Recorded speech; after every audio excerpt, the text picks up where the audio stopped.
feel insecure. Trust me, babe, I understand.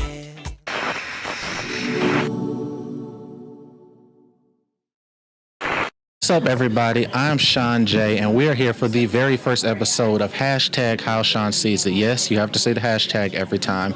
I'm here with my favorite guest. Well, she's my only guest, so I guess she has to be my favorite so far. You can't say that on the next show. What you mean? You can't say your favorite guest on the next show. Well, on the next show, the next guest will be my favorite guest because that means she's the most current. That means you're like old news. I'm just kidding. You'll always be my favorite because you're the first. Anyway, Minister Tiffanie Turrentine, Realtor Tiffanie Turrentine, Author Tiffanie Turrentine.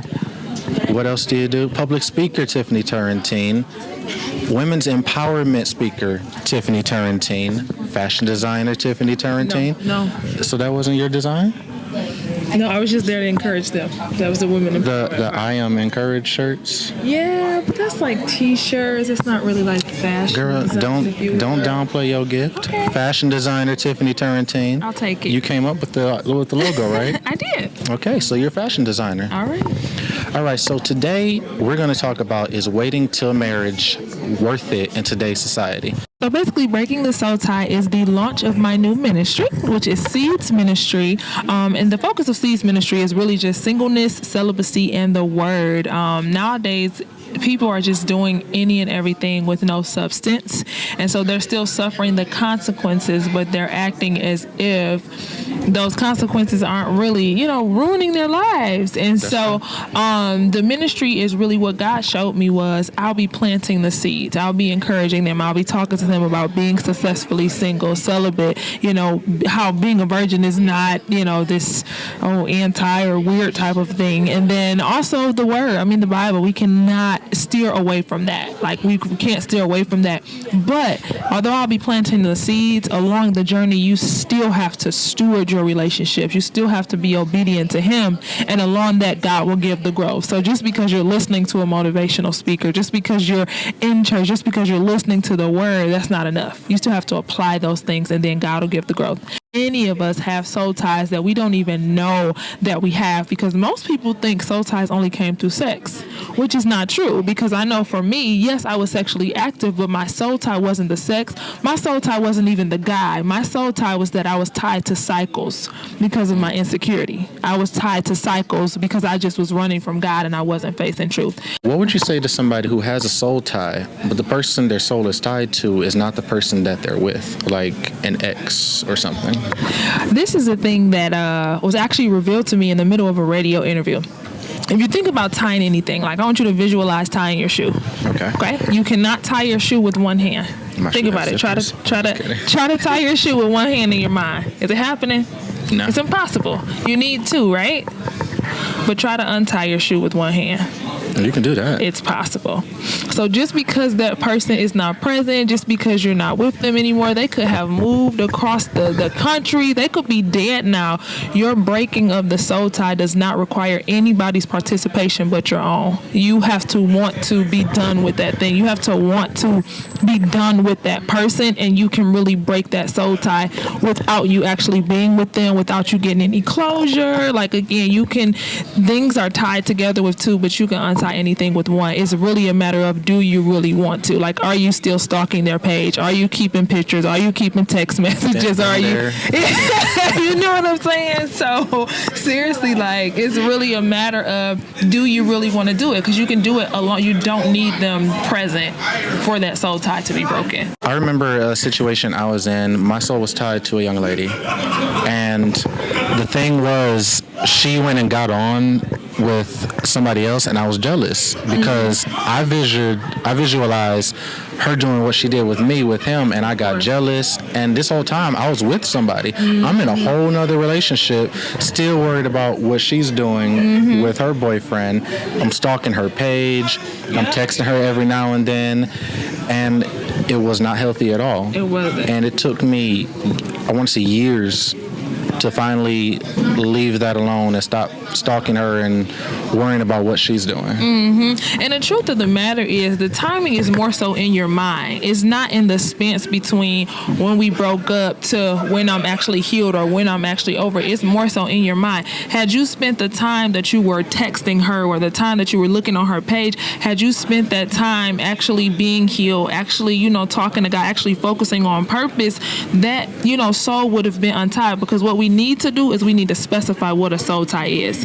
Because I think people hear it and they automatically think this whole, spiritual realm, this demonic, it's not about spirituality when you think about a soul tie. Your soul is your mind, your will, and your emotions. Okay. So whether a person loves God or not, everybody has a soul. You get what I'm saying? And so when you say a soul tie, you've now attached your mind, the things that you think about, your will, your everyday life, your actions, all of that stuff. You've attached yourself and your life to this person. So had you begin to take your mind off of her, you know what I mean? Not include her in your will and your actions and the things that you're doing, which ultimately is going to be a part of your emotions, you would have got over her quicker than a year. So some people feel like, it's going to take time to do. No, it's going to take your mind. It's going to take you taking your mind off of that thing, taking your mind off of that person so that soul tie can be broken. What about people who are almost like nymphos? They love sex so much and they're thinking in my head, you want me to wait till marriage to have sex? I like it so much. That's not going to happen. Minister Tiffanie, you're crazy. Go take that Bible stuff somewhere else. That's not realistic in 2017. Well, let me tell you something. You can say that waiting is not realistic, but I'm going to tell you that demons are. Okay. So you can think that waiting is unrealistic. You can think I can't wait. I love it so much. But I'm going to tell you torment is real. I'm going to tell you that spiritual transfer is real. And you don't have to even be a spiritual person for spirits to transfer, because whether you accept Christ as your Lord or not, he's still your creator. And just like he's still your creator, Satan is still an adversary, period. Like, whether you accept the truth or not, the truth is still the truth.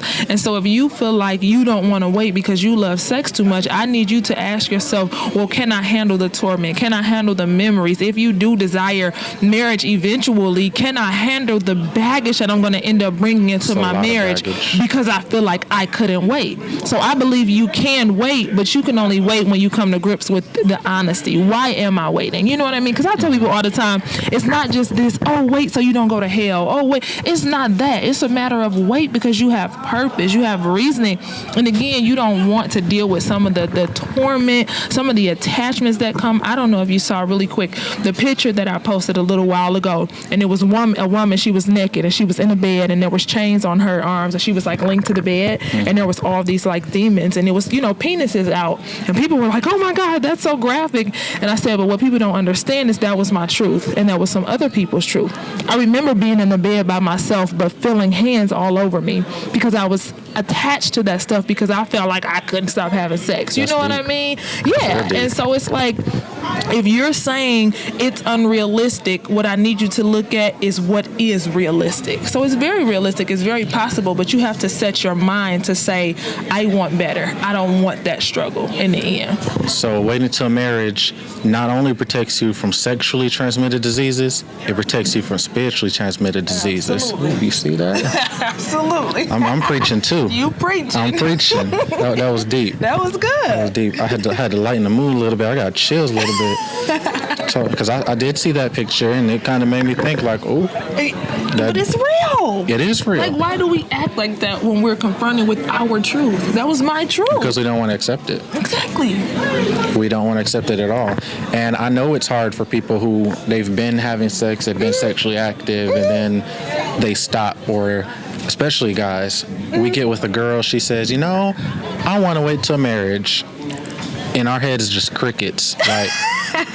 Like, I'm not even going to lie. I struggle with the 90-day rule, and this girl talk about waiting until marriage? Who says marriage is even guaranteed? Wait, that's real? People do that? That wasn't just for the movie? Oh, no, the 90-day rule is real. It's very real. I thought that was so You got the scripted. 90 date rule. You got the I'm not giving it up till the third date rule. You got the after you meet my parents rule. Yikes. You got the you have to spend the least amount of money on me. It's a whole bunch of What rules. happened to I'm worth it rule? You know what I mean? Like, why are all of the rules, these stipulations? Apparently, that's what stipulates their worth. Or Ooh, that's good. if you wait 90 days, that means you're with me long enough to care about more than just sex. 3 months ain't nothing. 3 months is a lot for a Nothing guy. is birthed in 3 months. True. Have a baby in 3 months. What's gonna happen? That baby Absolutely is probably either preemies don't even come out in 3 months, do they? No. You get what I'm saying? That doesn't even. It make wouldn't survive at all. At all. That's good. That's a whole nother topic.